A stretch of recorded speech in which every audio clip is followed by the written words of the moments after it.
Welcome student to online classes, and today I am going to explain you class 10 subject economics chapter 1st part 3rd.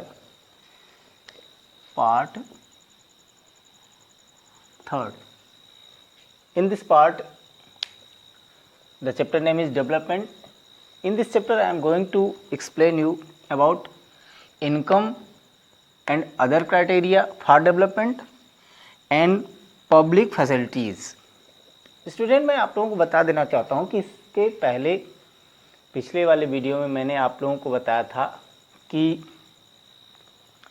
State मतलब ये per capita income क्या होता है। तो per capita income मैंने define कर दिया था कि किसी भी कंट्री में जो टोटल इनकम होता है, नेशन का टोटल राष्ट्र का जो इनकम होता है सभी माध्यमों से, उसको टोटली ले करके और उसके उस देश के पॉपुलेशन से डिवाइड कर देते हैं तो पर कैपिटा इनकम, जिसको एवरेज इनकम कहते हैं, उसके अकॉर्डिंग मैंने आप लोगों को डेवलपिंग और अंडर डेवलप्ड कंट्री को बताया था। आज मैं स्टेट को यहाँ बता रहा हूँ कि किस तरीके से ये शो किया जाता है। जो क्राइटेरिया मैंने बताया कि एक क्राइटेरिया बताया जाता है उसके अकॉर्डिंग ये है। तो इसमें क्या है, स्टेट को एग्जाम्पल दे करके बताया गया। तो यहाँ 3 स्टेट दिया गया है।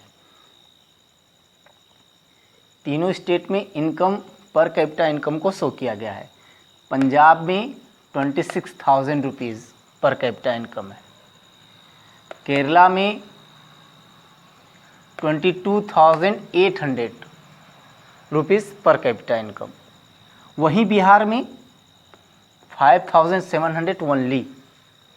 तो ये क्राइटेरिया देखते हैं। तो अब पंजाब में 26,000 है जबकि केरला में 22,800। लेकिन अगर पंजाब और केरला में कंपैरिजन करते हैं तो पंजाब के पास जो फिजिकल रिसोर्सेस हैं, वहाँ जो लैंड है, वहाँ खेती करने के योग्य है, फर्टिलिटी वहाँ अच्छी है, उसके अकॉर्डिंग केरला में जो है इस तरीके की फैसिलिटीज़ नहीं हैं। वहाँ क्या है, वहाँ जो है ह्यूमन रिसोर्स सबसे बेटर है। तो इस कारण से वहाँ फिजिकल रिसोर्सेज बेटर न होने के बावजूद भी जो है पर कैपिटा इनकम बहुत ज़्यादा प्रभावित नहीं है। जबकि बिहार में क्या है, पर कैपिटा इनकम बहुत ही लो है, बहुत ही कम है, इसको अगर हम कंपैरिजन करते हैं केरला और पंजाब से। तो यहाँ क्या है कि यहाँ कहीं ना कहीं फिजिकल जो रिसोर्सेस हैं और जो ह्यूमन रिसोर्सेस हैं, दोनों की कमी यहाँ पाई जाती है, दोनों की यहाँ कमी है। तो अब फिजिकल रिसोर्सेज मैंने जैसा बताया कि वहाँ जो लैंड है या जो वहाँ की मिट्टी है उतनी फर्टिलिटी नहीं है, उतना या कह लीजिए कि खेती से इतना प्रोडक्शन नहीं हो पाता है, या वो एरिया बहुत ज़्यादा रिच नहीं है किसी भी तरीके से मिनरल को लेकर के, ये इसलिए बिहार का ही है ये कंडीशन। वहाँ जो है ह्यूमन रिसोर्स जैसा है, ह्यूमन रिसोर्स भी बहुत बेटर नहीं है, जिसके कारण 5,700 ही पर कैपिटा इनकम है। फिर आगे चलते हैं क्राइटेरिया में। तो हम आपको बताना चाहते हैं कि अब इसमें फिर वही 3 स्टेट का जो है यहाँ कंपैरिजन किया है। तो पहले मैं जो ये फैक्टर्स दिए गए हैं पहले उसको मैं डिफाइन कर देना चाहता हूँ। तो इन्फेंट मॉर्टेलिटी क्या है, इन्फेंट मॉर्टेलिटी 1 ईयर के अंदर जो बच्चे पैदा होते हैं, उस 1 ईयर के अंदर जो बच्चे पैदा होते हैं उसमें पर 1000 जितने बच्चे मर जाते हैं उनको इन्फेंट मॉर्टेलिटी रेट कहा जाता है। उसी तरह जो 7 ईयर्स के एबव का जो बच्चा है, जो पढ़ना लिखना जानता है, वो टोटल पॉपुलेशन में उसका कितना % है, उसको लिटरेसी रेट कहा जाता है। उसी तरह नेट अटेंडेंस रेशियो क्या है कि जो टोटल स्कूलिंग सिस्टम में बच्चों का जो नॉमिनेशन है, उस नॉमिनेशन में कितने परसेंट बच्चे रेगुलर जो है स्कूल जाते हैं, वो जो है नेट अटेंडेंस रेशियो कहा जाता है। तो अब इससे जब हम कंपैरिजन करते हैं, तो हमें फैक्टर ये देखने को मिलता है कि पंजाब में इन्फेंट मॉर्टेलिटी क्या है 49, लिटरेसी रेट 70 और नेट अटेंडेंस, ये क्या है इनकम या डेवलपमेंट के कुछ क्राइटेरिया हैं जिससे ये पता चलता है कि कौन सा स्टेट या कौन सा कंट्री डेवलप है, डेवलपिंग है या अंडर डेवलप है, या क्या उसका स्टेटस है इनकम के मामले में या डेवलप प्रोग्रेस के मामले में, विकास के मामले में। तो उसमें दिखा गया कि पंजाब के पास 26,000 पर कैपिटा इनकम है, लेकिन यहाँ क्या है इन्फेंट मॉर्टेलिटी 49 है पर 1000 और लिटरेसी रेट 70 और 81 नेट अटेंडेंस रेशियो है। तो ये दोनों फैक्टर इसको प्रभावित करते हैं।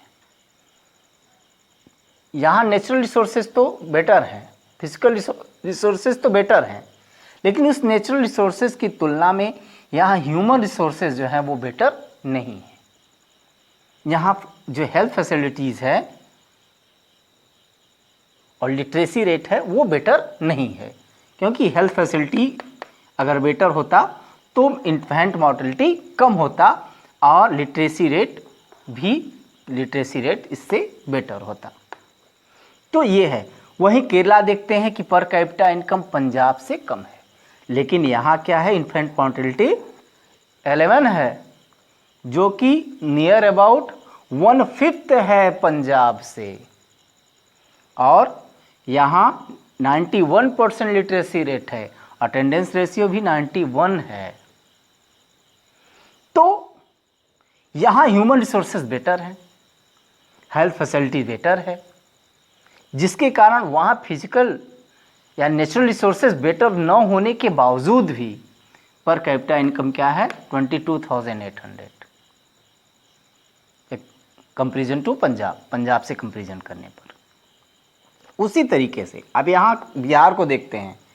बिहार में फिजिकल या नेचुरल रिसोर्सेज तो जो है बेटर नहीं है, जिसके कारण पर कैपिटा इनकम 5,700 है, लेकिन यहाँ हेल्थ फैसिलिटी भी बेटर नहीं है, क्योंकि ये केरला से कंपैरिजन करते हैं तो 6 टाइम है इन्फेंट मॉर्टेलिटी, और literacy rate near about half है केरला का, और अटेंडेंस रेशियो भी हाफ से कम है। तो ये फैक्टर मैंने बताया ना कि इसको प्रभावित करता है।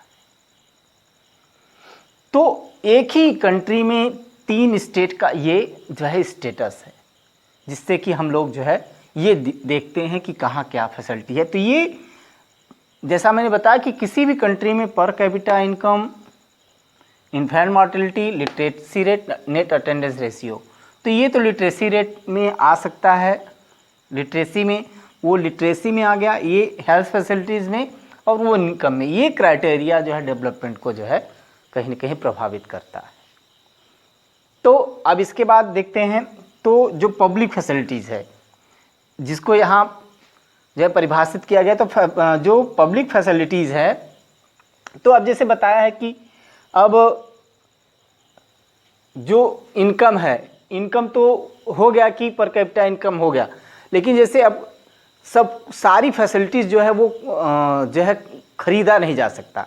जैसे अब हम अगर देखें तो हमारे पास इनकम का अच्छा स्रोत है, हमारा जो है इनकम अच्छा है, हम अच्छे से सरवाइव कर पा सकते हैं सोसाइटी में। लेकिन अगर हम किसी ऐसे सोसाइटी में रहें जहाँ का इन्वायरमेंट जो है वो पोल्यूशन फुल हो, पोल्यूशन फ्री ना हो, पोल्यूटेड हो, तो वो क्या है कई प्रकार के इन्फेक्शियस डिसीज़ को जो है क्रिएट करता रहेगा। तो कोई भी व्यक्ति ऐसे इन्वायरमेंट में रहना चाहेगा। उसी तरीके से अगर किसी ऐसे एरिया में रहता है जहाँ वो चाहता है कि वो अपने बच्चे को जो है अच्छी शिक्षा दे सके, वो अच्छी शिक्षा देने के लिए तैयार है, लेकिन क्या है वहाँ उस तरीके का जो है स्कूलिंग सिस्टम या जो एजुकेशन सिस्टम है वो बेटर नहीं है। तो उसमें क्या है, जैसे अगर एक सोसाइटी में, एक गांव में ही देखें कि कुछ लोग अगर इफ़र्ट करेंगे तो कुछ ही लोग जैसे इफ़र्ट करके वो किसी प्राइवेट स्कूल में अपने बच्चे को पढ़ा सकते हैं। लेकिन क्या सभी उस गांव के सभी व्यक्ति जो है इस लेवल के हैं या इस योग्य हैं, उनका इतना इनकम है कि वो पढ़ा सकते हैं? तो वो क्या चाहेंगे कि उनका वो ऐसे एरिया में रहें या ऐसा एरिया वो हो जहां उन्हें पोल्यूशन फ्री इन्वायरमेंट मिले, उनके लिए बच्चों के लिए जो फैसिलिटीज़ है, हेल्थ फैसिलिटीज़ बेटर मिल सके, एजुकेशन फैसिलिटी बेटर मिल सके, उस एरिया में रहना चाहेंगे। तो वो डेवलप्ड एरिया है। तो इस तरीके से ये क्राइटेरिया है कि सारी सुविधाएं, इनकम और फैसिलिटीज़ को कंपैरिजन करें तो इनकम तो अलग चीज़ है, लेकिन फैसिलिटीज़ क्या है, वो ह्यूमन रिसोर्स या ह्यूमन पर डिपेंड नहीं करता, मानव पर डिपेंड नहीं करता। वो फैसिलिटीज़ जो है उस कंट्री के गवर्नमेंट सिस्टम पर डिपेंड करता है। गवर्नमेंट सिस्टम पर डिपेंड करता है कि गवर्नमेंट उसको किस तरीके से करता है। हेल्थ फैसिलिटीज़ बेटर होना चाहिए, लिटरेसी रेट बेटर होना चाहिए। जैसा कि कुछ ऐसे स्टेट हैं जहां हेल्थ फैसिलिटी बेटर है, लिटरेसी रेट बेटर है और पीडीएस सिस्टम बेटर है, तो वहां जो है डेवलपमेंट देखने को मिलता है। जबकि जहां ये फैसिलिटीज़ कहीं कंपैरिजन में अगर डाउन है तो उस एरिया में जो है कहीं ना कहीं प्रोग्रेस या डेवलपमेंट प्रभावित होता है। उसी तरीके से अगर किसी एरिया में पर कैपिटा इनकम बहुत बेटर है, किसी स्टेट में पर कैपिटा इनकम बहुत बेटर है, health facility better, literacy rate better है, तो पीडीएस सिस्टम अगर वहाँ पब्लिक डिस्ट्रीब्यूशन सिस्टम जो है वो अगर कहीं प्रभावित भी है तो वो अपने भरण पोषण के लिए वो एबल हैं कि वो जो है अर्न कर सकते हैं। कहने का मतलब किसी भी स्टेट कंट्री के लिए पर कैपिटा इनकम बेटर होना चाहिए, हेल्थ फैसिलिटी और लिटरेसी रेट, तो वो डेवलप कहा जा सकता है। तो इस तरीके से इनकम के जो क्राइटेरिया हैं उनके अलावा कुछ बेसिक फैसिलिटीज़ जो हैं, बेसिक फैसिलिटीज़ है, हेल्थ हो गया, एजुकेशन हो गया, वाटर हो गया, रोड हो गए, कुछ ये जो फैसिलिटीज़ हैं, डेवलपमेंट के जो क्राइटेरिया हैं वो ह्यूमन पर न डिपेंड हो करके गवर्नमेंट सिस्टम पर डिपेंड होता है। तो ये किसी भी एरिया को डेवलप बनाता है। आज के लिए स्टूडेंट इतना ही। नेक्स्ट वीडियो में इसका बचा हुआ पार्ट एक्सप्लेन कर दूंगा। That's all.